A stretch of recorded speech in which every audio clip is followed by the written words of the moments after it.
નમસ્કાર મિત્રો, હું છું ડોક્ટર નિરેન ભાવસાર. હું મરેંગો સિમ્સ હોસ્પિટલમાં કાર્ડિયાક તથા ટ્રાન્સપ્લાન્ટ એનેસ્થેટિસ્ટ છું અને એક્મો ફિઝિશિયન છું. મિત્રો, આજે આપણે વાત કરીશું એક એવા વિષય પર કે જે કોવિડ મહામારી દરમિયાન એક જીવન રક્ષક પદ્ધતિ તરીકે ખૂબ જ ચર્ચામાં રહ્યો અને એનું નામ છે એક્મો. એક્મોનું પૂરું નામ છે એક્સ્ટ્રા કોર્પોરિયલ મેમ્બ્રેન ઓક્સિજનેશન અને આપણે સામાન્ય ભાષામાં વાત કરીએ તો લોહીને શરીરની બહાર એક જાળીની મદદથી ઓક્સિજનેટ કરવું અથવા તો લોહીમાં ઓક્સિજન અંદર દાખલ કરવું. આ પદ્ધતિથી અથવા તો આ ટ્રીટમેન્ટથી આપણે શરીરની અંદર લોહીને ઓક્સિજનેટ કરી શકીએ છીએ અને કાર્બન ડાયોક્સાઇડને લોહીમાંથી બહાર કાઢી શકીએ છીએ. હવે એક્મો કામ કઈ રીતે કરે છે એના પહેલાં આપણે જોઈએ કે આપણું શરીરમાં હૃદય અને લંગ્સ ફેફસા કઈ રીતે કામ કરે છે.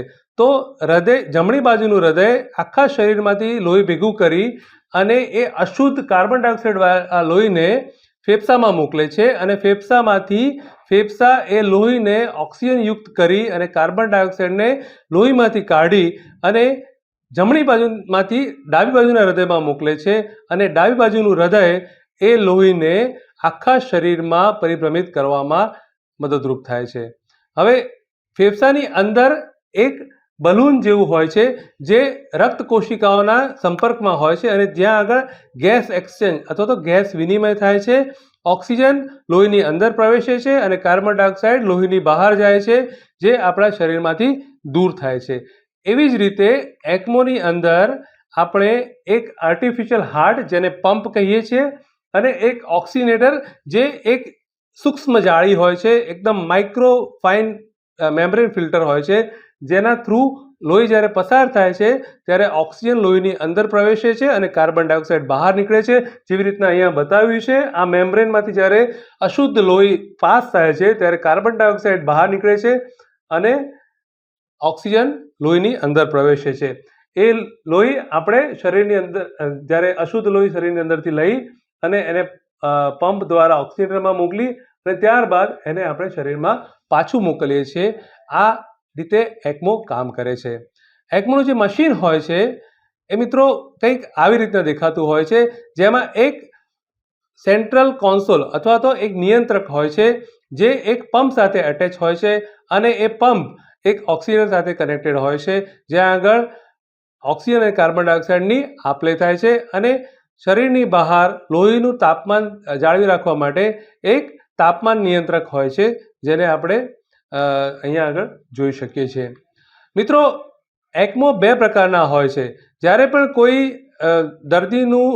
દર્દીના ફેફસા એટલી હદ સુધી બીમાર થઈ જાય કોઈ પણ બીમારીના કારણે કે એ એનું જે મુખ્ય કામ છે, જે પ્રાથમિક કામ છે, ઓક્સિજન શરીરમાં પહોંચાડવાનું અને કાર્બન ડાયોક્સાઇડ બહાર કાઢવાનું એ ન કરી શકે, ઓક્સિજનની માત્રા શરીરમાં ખૂબ જ ઘટી જાય અને કાર્બન ડાયોક્સાઇડની માત્રા શરીરમાં ખૂબ જ વધી જાય, એવા કન્ડિશનમાં આપણે શરીરની એક નસમાંથી લોહી લઈ અને એને શરીરની બીજી નસમાં ઓક્સિજન યુક્ત કરીને પાછું આપીએ, એને વિનસ એક્મો કહેવામાં આવે.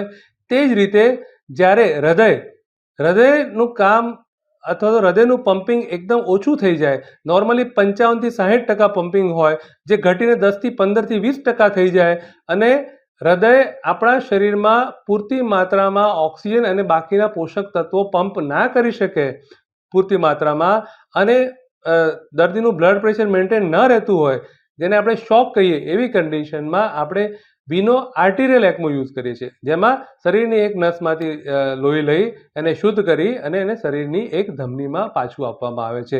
અહીંયા જોઈએ તો જેમ કે અહીંયા બતાવ્યું છે કે શરીરમાં પગની એક નસમાંથી લોહીને બહાર કાઢી એને પંપ દ્વારા ઓક્સિજનમાંથી પાસ કરી અને ગળાની એક નસમાં પાછું આપવામાં આવે છે. આને કહેવાય વિનસ એક્મો. જો આપણે ગળાની નસ જો એને યુઝ ન કરી શકાતી હોય તો આપણે સામેની સાઈડ પગની નસ યુઝ કરી શકીએ છીએ, યા તો એક સ્પેશિયલ કેન્યુલા જે બંને કામ કરે એને આપણે ગળામાં નાખી શકીએ છીએ. આને કહેવાય વિનસ એક્મો. જ્યારે લંગ્સ કામ ન કરે ત્યારે એને આપણે યુઝ કરીએ છીએ. બીજું કે વિનો આર્ટરિયલ એક્મો, જેમ કે અહીંયા બતાવ્યું છે, શરીરમાં પગની એક નસમાંથી લોહીને લઈ એને ઓક્સિજનમાંથી પંપ કરી, શુદ્ધ કરી, ઓક્સિજનવાળું કરી અને શરીરની એક ધમનીમાં પાછું આપવામાં આવે છે, જેથી કરીને એ સીધું શરીરની બીજી કોશિકાઓ અને બીજા અંગોને શુદ્ધ લોહી પહોંચાડે. એટલે અહીંયા આગળ હાર્ટ અને લંગ બંનેનું કાર્ય એકમો કરે છે, જ્યારે વિનોવિનસ એકમોમાં એક ફક્ત લંગનું કામ કરે છે, હાર્ટનું કામ હાર્ટ પોતે કરે છે, કારણ કે એવી કન્ડિશનમાં હાર્ટ નોર્મલ હોય છે.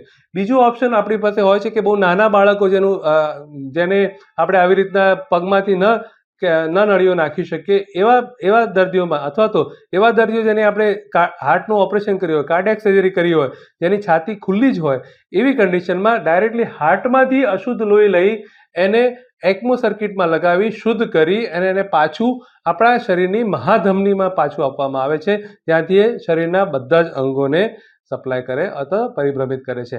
આ કોમન એકમો કેલ્યુલેશન સાઇટ્સ છે, જ્યાંથી અમે સામાન્ય રીતે નળીઓ નાખીએ. જ્યારે એકમો ચાલુ કરીએ ત્યારે કંઈક આવી રીતના દેખાય છે આપણને.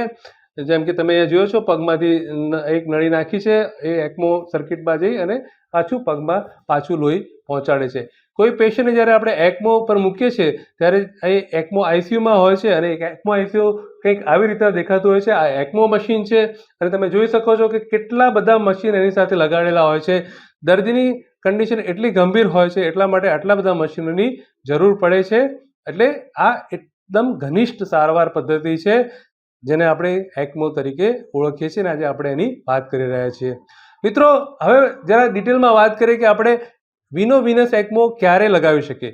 જ્યારે કોઈ જેમ કે સ્વાઇન ફ્લૂ અથવા તો કોવિડ ઇન્ફેક્શનના લીધે કે કોઈ પણ જાતના ઇન્ફેક્શનના લીધે ફેફસાને ડેમેજ થાય છે, અથવા તો ફેફસા પોતાનું કામ કરી નથી શકતા, ઓક્સિજન લેવલ એકદમ ડાઉન થઈ જાય છે. આપણે કોવિડમાં જોયું કે બધાના ઓક્સિજનના લેવલ ફટાફટ ડાઉન થઈ જતા, ઘણા બધા પેશન્ટોને વેન્ટિલેટર પર મૂક્યા, ઘણા બધા પેશન્ટોને ઓક્સિજન ઓછું થવાને કારણે અમે એકમો પર પણ મૂક્યા છે, જેના અમને સારા રિઝલ્ટ મળ્યા છે.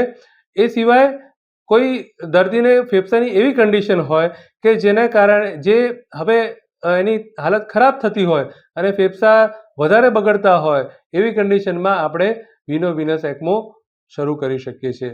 બીજું કે એ જ વખતે શરીરના બાકીના અંગો નોર્મલી કામ કરતા હોવા જરૂરી છે. એ બાકીના અંગો આપણા શરીરને સપોર્ટ કરતા હોય એ ખૂબ જરૂરી છે.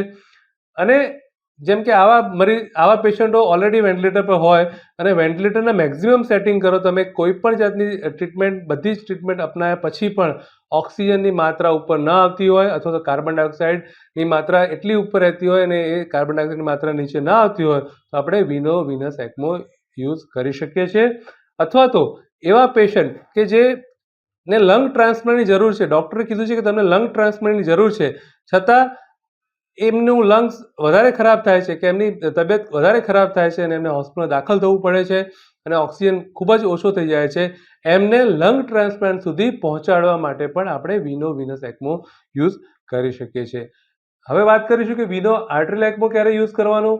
કે કોઈ પણ બીમારીના કારણે જ્યારે હાર્ટનું પમ્પિંગ ઓછું થઈ જાય છે, જેમ કે કોઈ વાયરલ ઇન્ફેક્શન થયું હોય, અથવા તો કોઈ પોઈઝનિંગ થયું હોય જેના લીધે હાર્ટનું પમ્પિંગ ઓછું થઈ ગયું હોય, અથવા તો હાર્ટ એટેક આવ્યો હોય કે જેની તાબડતોબ તમે હોસ્પિટલમાં લઈ ગયા હોય, હાર્ટ એટેકના લીધે હાર્ટનું પમ્પિંગ એકદમ ડાઉન થઈ ગયું હોય અને બ્લડ પ્રેશર મેન્ટેન ના રહેતું હોય, બહુ બધી દવાઓ ચાલતી હોય છતાં પણ બ્લડ પ્રેશર મેન્ટેન ના રહેતું હોય, શરીરના બીજા અંગોને અસર થવા લાગી હોય, જ્યારે બ્લડ પ્રેશર ઓછું થાય ત્યારે કિડની છે, લીવર છે, બીજા ઘણા બધા અંગો છે જેને અસર થવાની ચાલુ થઈ જાય, ફેફસા છે, ફેફસામાં પાણી ભરાઈ જાય, એ બધું થાય, એવા વખતે આપણે વિનો આર્ટરિયલ એકમોને યુઝ કરી શકીએ છીએ. અથવા તો એવા દર્દીઓ કે જે હાર્ટ ફેલિયરના પેશન્ટ છે, જેને ડૉક્ટરે સલાહ આપી છે, જેમ કે આપણે વિનોવિનસ એકમોને બ્રિજ તરીકે આપણે લંગ ટ્રાન્સપ્લાન્ટના પેશન્ટમાં યુઝ કરીએ, એવી જ રીતે હાર્ટ ફેલિયરના પેશન્ટો જેમની તબિયત ખૂબ ખરાબ થાય છે અને એમને હોસ્પિટલમાં દાખલ થવું પડે છે, જેને ઓલરેડી ડૉક્ટરે સલાહ આપી છે કે તમારે હાર્ટ ટ્રાન્સપ્લાન્ટની જરૂર છે, એમને હાર્ટ ટ્રાન્સપ્લાન્ટ સુધી પહોંચાડવા માટે આપણે વિનો આર્ટરિયલ એકમોનો ઉપયોગ કરી શકીએ છીએ. પરંતુ એક વસ્તુ યાદ રાખવી ખૂબ જરૂરી છે કે આપણે એકમો ક્યારે ન નાખી શકીએ એ જાણવું પણ એટલું જ જરૂરી છે. જ્યારે કોઈ દર્દીની જે પ્રાથમિક બીમારી છે એ ક્યોર થઈ શકે એવી હોય જ નહીં, અથવા તો જે ફેફસા કે હાર્ટ છે એ ક્યારેય ઇમ્પ્રૂવ થવાના જ ના હોય, એમનું પમ્પિંગ ઇમ્પ્રૂવ ન થવાનું હોય, ફેફસાની કન્ડિશન ઇમ્પ્રૂવ ના થવાની હોય, એવા વખતે જો આપણે એમને ટ્રાન્સપ્લાન્ટ ન કરવાના હોય તો આપણે ECMO એમને યુઝ કરી શકીએ નહીં. અથવા તો કોઈ ખૂબ જ કમજોર દર્દી હોય કે કોઈ એકદમ બુઝુર્ગ દાદા કે દાદી હોય કે જે એકદમ નબળા હોય એમનામાં પણ આપણે ECMO યુઝ કરી શકીએ નહીં. અથવા તો કોઈ દર્દીને બ્લીડિંગની બીમારી હોય કે એમનું લોહી શરીરની બહાર ગંઠાતું જ ના હોય એવા દર્દીઓને પણ આપણે ECMO યુઝ કરી શકીએ નહીં. અધરવાઇઝ ખૂબ જ બ્લીડિંગની સંભાવના રહે છે અને કોમ્પ્લિકેશન થઈ શકે છે.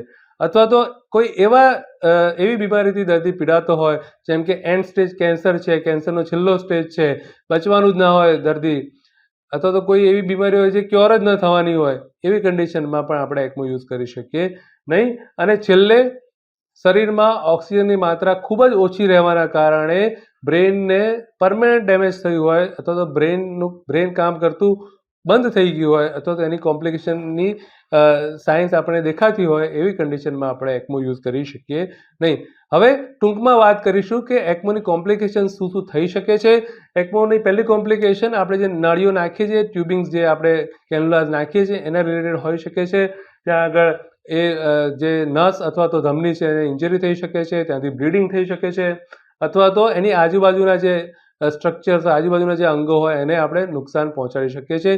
બીજી કોમ્પ્લિકેશન્સ છે કેમ કે આ લોહી શરીરની બહાર પરિભ્રમિત કરે છે, આપણે એમને લોહી પાતળું થવાની દવાઓ આપવી પડે.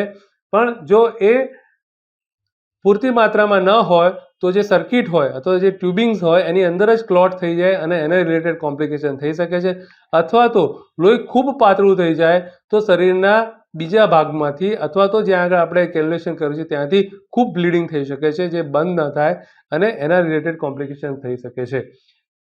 ત્રીજી કોમ્પ્લિકેશન્સ ઇન્ફેક્શનની છે કેમ કે આ આખું શરીરની બહાર લોહીનું પરિભ્રમણ થાય છે જેથી કોઈ પણ જાતનું ઇન્ફેક્શન શરીરની અંદર એન્ટર થઈ શકે છે અને એના લીધે આપણે દર્દીને ઇન્ફેક્શન થઈ અને પેશન્ટને સેપ્સિસ થઈ શકે છે. ચોથી એકદમ ઇમ્પોર્ટન્ટ કોમ્પ્લિકેશન એ છે કે કાં તો પ્રાઇમરી જે ડિસીઝ છે એ પ્રોસેસને લીધે અથવા તો ECMOના લીધે શરીરના બાકીના અંગો જેમ કે વિનસ ECMOમાં હાર્ટ અથવા તો બીજા બધા જ ECMOમાં લીવર, કિડની કે બ્રેઇન એને ડેમેજ થાય અથવા તો એનું કામ કરતું ઓછું થઈ જાય તો એ કોમ્પ્લિકેશન પણ થઈ શકે છે અને એની તૈયારી પણ આપણે રાખવી પડે. તો મિત્રો, આ સાથે આપણે વાત કરી એક જીવન રક્ષક ટ્રીટમેન્ટ જે એન્ડ સ્ટેજ અથવા તો જે ખૂબ જ ખરાબ રીતે ડેમેજ થયેલા ફેફસા અને હૃદયના દર્દીઓમાં ખૂબ જ ઉપયોગી થઈ શકે છે, જે જીવન બચાવી શકે છે. એના વિશે આપણે વાત કરી. મિત્રો, ECMO વિશે આપણને કોઈ પણ પ્રશ્ન હોય તો આપ મને પૂછી શકો છો. આ છે મારા આઈડીઝ જ્યાં આગળ તમે મને ડાયરેક્ટ DM કરીને પૂછી શકો છો અથવા તો તમે મને ફોન કે WhatsApp દ્વારા પણ મને આ પ્રશ્નો પૂછી શકો છો. ECMO વિશે સાંભળવા માટે અને સમજવા માટે આપનો ખૂબ ખૂબ આભાર. ધન્યવાદ. નમસ્કાર. જય હિન્દ.